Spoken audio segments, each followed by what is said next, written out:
رب اشرح لی صدری یسر لی امری واحلل عقدۃ من لسانی یفقہوا قولی۔ ربی زدنی علما ربی زدنی علما ربی زدنی علما۔ السلام علیکم معزز اساتذہ اکرام اور پیارے بچوں، آج کی اس کلاس کا اہتمام Iqra online free classes کے زیر اہتمام کیا جا رہا ہے۔ میں ہوں Samina Farzana, government junior college Sedam, ضلع گلبرگہ، اور آپ اس ویڈیو کو سوشل سائنس ورلڈ نامی یوٹیوب چینل پر دیکھ رہے ہیں۔ پیارے بچوں، سبق کو غور سے سنو۔ آخر میں آپ کے لیے ایک کوئز کا اہتمام کیا گیا ہے، آپ کو اس میں حصہ لینا ہے۔ پیارے بچوں، پچھلی کلاس میں ہم نے گاندھیائی دور کے بارے میں معلومات حاصل کی ہیں۔ آج اسی سبق کو آگے بڑھاتے ہوئے جدوجہد آزادی میں سبھاش چندر بوس، امبیڈکر، پنڈت نہرو، محمد علی جناح وغیرہ کے کرداروں پر روشنی ڈالیں گے۔ تو پیارے بچوں، اب ہم سبق کو شروع کرتے ہیں۔ سب سے پہلے آپ کو جدوجہد آزادی میں سبھاش چندر بوس کے بارے میں معلومات حاصل کرنی ہیں۔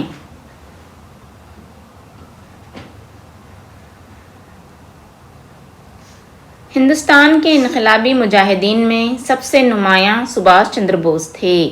یہ انقلابی رہنما تھے۔ انہوں نے انڈین سول سروس امتحانات میں 4واں درجہ حاصل کیا، مگر برطانوی خدمت کے تحت یہ باوقار عہدہ قبول کرنے سے انکار کیا۔ یعنی سبھاش چندر بوس سول سروس امتحانات میں اتنے اچھے نمبرات حاصل کرنے کے باوجود بھی یہ عہدہ ٹھکرا کر انہوں نے جدوجہد آزادی میں فعال کردار ادا کرنا شروع کیا۔ نیتا جی کے نام سے یہ مشہور ہوئے۔ 1930 کے ابتدائی دنوں میں سبھاش چندر بوس ودیش میں مقیم ہندوستانیوں کو منظم کر کے انہیں مسلح کرنے کی کوشش کرنے لگے۔ مسلح کا مطلب ہے ہتھیار سے لیس کرنا، فوجی ٹریننگ دینا۔ انہوں نے جرمنی، اٹلی اور روم، استنبول کا دورہ کیا۔ سبھاش چندر بوس یورپ میں کمیونلزم اور سوشلزم کے فروغ کو ہندوستان میں بھی لاگو کرنا چاہتے تھے اور چاہتے تھے کہ کانگریس بھی ان خیالات سے اثر حاصل کرے۔ اس پس منظر میں جواہر لال نہرو اور سبھاش چندر بوس نے 1934 میں کانگریس سوشلسٹ پارٹی قائم کی۔ پیارے بچوں، سبھاش چندر بوس اور نہرو کے خیالات کمیونسٹ کی طرف زیادہ مائل تھے۔ ہم یہاں تاریخ میں دیکھتے ہیں کہ سبھاش چندر بوس اور گاندھی جی کے خیالات میں کافی تفرقات پائے جاتے تھے۔ گاندھی جی نے حالانکہ ہری پورہ سیشن کے لیے سبھاش چندر بوس کو ہی صدر منتخب کیا تھا، تاہم گاندھی جی کی نرم مزاجی اور سبھاش چندر بوس کے سخت رویے کے مابین اختلافات پیدا ہوتے چلے گئے۔ گاندھی جی کی عدم رضامندی سے سبھاش چندر بوس ناراض ہو گئے اور 1938 میں کانگریس کے تریپورہ سیشن میں گاندھی جی کی مخالفت کے باوجود سبھاش چندر بوس کانگریس کے صدر بن بیٹھے۔ سبھاش اور کانگریس میں اختلافات اور بڑھ گئے تو نیتا جی نے ایک نئی پارٹی فارورڈ بلاک کر کے قائم کی۔ سبھاش چندر بوس کی فوجی تیاریوں اور عالمی جنگ میں ہندوستان کی شرکت کے خلاف تھے۔ اس کے نتیجے میں انگریزوں نے انہیں گرفتار کر لیا اور سبھاش چندر بوس کو گھر میں نظر بند کر دیا۔ سبھاش چندر بوس اپنے گھر کلکتہ سے جرمنی کو فرار ہوتے ہیں۔ کہا جاتا ہے کہ ایک پٹھان کا حلیہ ڈال کے وہ سبھاش چندر بوس کلکتہ سے فرار ہو جاتے ہیں۔ آزاد ہند فوج کی تشکیل کرتے ہیں۔ پیارے بچوں، آزاد ہند فوج ہی ایک مسلح فوج تھی جدوجہد آزادی میں۔ جرمنی سے آزاد ہند ریڈیو کے ذریعے سبھاش چندر بوس اپنے تقاریر نشر کیا کرتے تھے۔ سبھاش چندر بوس جاپان میں راز بہاری بوس سے ملتے ہیں، جو ٹوکیو میں ایک فوج انڈین انڈیپینڈنس لیگ کر کے بنا رکھی تھی۔ راس بہاری بوس نے جب سبھاش چندر بوس کا یہ جذبہ دیکھا تو وہ فوج انہوں نے سبھاش چندر بوس کے حوالے کر دی۔ سبھاش چندر بوس نے اسی فوج کا نام آزاد ہند فوج یعنی انڈین نیشنل آرمی رکھا تھا۔ سبھاش چندر بوس نے اپنے فوجیوں کو دہلی چلو کا نعرہ دیا۔ دہلی چلو کا مطلب یہ ہے کہ یہ فوج دہلی کو فتح کرے گی۔ سبھاش چندر بوس نے ہندوستانیوں پر زور دیا، تم مجھے خون دو میں تمہیں آزادی دوں گا۔ سبھاش چندر بوس نے اپنی فوج آزاد ہند فوج میں ایک حصہ خواتین کا بھی رکھا تھا جس کا نام جھانسی ریجمنٹ تھا، اور اس جھانسی ریجمنٹ کی کمانڈر تھیں کیپٹن لکشمی۔ نیچے آپ جو تصویر دیکھ رہے ہیں وہ کیپٹن لکشمی کی تصویر ہے۔ پیارے بچوں، سبھاش چندر بوس کی حکمت عملی یہ تھی کہ وہ برما سے آسام کی جانب سے ہندوستان پر حملہ آور ہو کر دہلی فتح کرنا چاہتے تھے۔ اسی دوران ہزاروں سپاہی انڈین نیشنل آرمی میں شریک ہو کر دہلی فتح کرنے کے لیے نکل کھڑے ہوتے ہیں۔ آپ تصاویر میں جو دیکھ رہے ہیں وہ انڈین نیشنل آرمی کی تصاویر ہیں۔ نیتا جی کے حکم پر سپاہیوں نے برما کی سرحد پر مسلح حملے شروع کر دیے۔ انگریزوں اور انڈین نیشنل آرمی کے درمیان خوفناک جنگ چھڑ گئی۔ اسی دوران ایک ہوائی حادثے میں سبھاش چندر بوس کا انتقال ہو جاتا ہے۔ انگریز برمی صدر مقام رنگون پر قبضہ کر لیتے ہیں اور انڈین نیشنل آرمی کے اراکین کو گرفتار کر لیا جاتا ہے۔ بعد کے دنوں میں کانگریس اور کئی کارکن بشمول گاندھی جی نے انڈین نیشنل آرمی کے سپاہیوں کو رہا کروانے میں بہت اہم کردار ادا کیا تھا۔ تو پیارے بچوں، یہ ہوا سبھاش چندر بوس کا کردار۔ اب ہم جدوجہد آزادی میں ڈاکٹر بی آر امبیڈکر کے کردار کے بارے میں معلومات حاصل کریں گے۔ بی آر امبیڈکر دلت سماج کے لیڈر تھے۔ دبے کچلے لوگوں کی فلاح و بہبودی کے لیے ہی وہ جدوجہد آزادی میں شامل ہوئے تھے۔ ڈاکٹر بی آر امبیڈکر کا یہ یقین تھا کہ سماجی آزادی کے بنا سیاسی آزادی بے معنی ہے، یعنی انسان کو پہلے سماجی آزادی چاہیے، سماج میں جو چھوت چھات کا نظام ہے اسے ختم ہونا چاہیے، اس کے بعد ہی ہمیں سیاسی آزادی چاہیے۔ انہوں نے طبقاتی نظام کا گہرائی سے مطالعہ کیا اور اس نتیجے پر پہنچے کہ اسے ختم کرنا ہی ہوگا۔ گاندھی جی اور سبھاش چندر بوس کے درمیان بھی چند تفرقات ہم تاریخ میں دیکھتے ہیں۔ امبیڈکر نے اپنی تحریکات کو آگے بڑھانے کے لیے ماہد اور کالا مندر تحریکات شروع کیے۔ پیارے بچوں، ماہد اور کالا مندر تحریکات کا مطلب یہ ہے کہ چند مقامات جیسے کہ تالاب، مندروں، کنووں وغیرہ سے نچلی ذات کے لوگوں کو پانی پینے اور مندروں میں داخل ہونے کی اجازت نہیں تھی، تو امبیڈکر نے تحریک کر کے ان مقامات کو دلتوں کے لیے کھلوایا تھا۔ اسی کو ہم کالا مندر تحریک اور ماہد تحریک کہیں گے۔ پیارے بچوں، یہاں یہ بھی یاد رکھ لیجئے، انگریزوں کے منعقد کیے ہوئے تینوں گول میز کانفرنس میں بی آر امبیڈکر حصہ لیتے ہیں اور اچھوتوں کے لیے الگ انتخابی حلقوں کا یہ مطالبہ کرتے ہیں، جس سے امبیڈکر اور گاندھی جی کے درمیان تنازعات پیدا ہو جاتے ہیں۔ تو آپ کو اگر سوال آیا امبیڈکر اور گاندھی جی کے درمیان تنازعات کی اہم وجہ کیا تھی، تو آپ لوگ لکھنا اچھوتوں کے لیے الگ انتخابی حلقوں کی مانگ ہی ان دونوں لیڈران کے درمیان تنازع کی وجہ بنی تھی۔ گاندھی جی متحد رہنا چاہتے تھے، مگر امبیڈکر جانتے تھے صدیوں سے نچلی ذاتوں کو کسی طرح کا کوئی حقوق حاصل نہیں ہوئے ہیں، اس لیے انہیں علیحدہ انتخابی حلقے ہونا ضروری ہے۔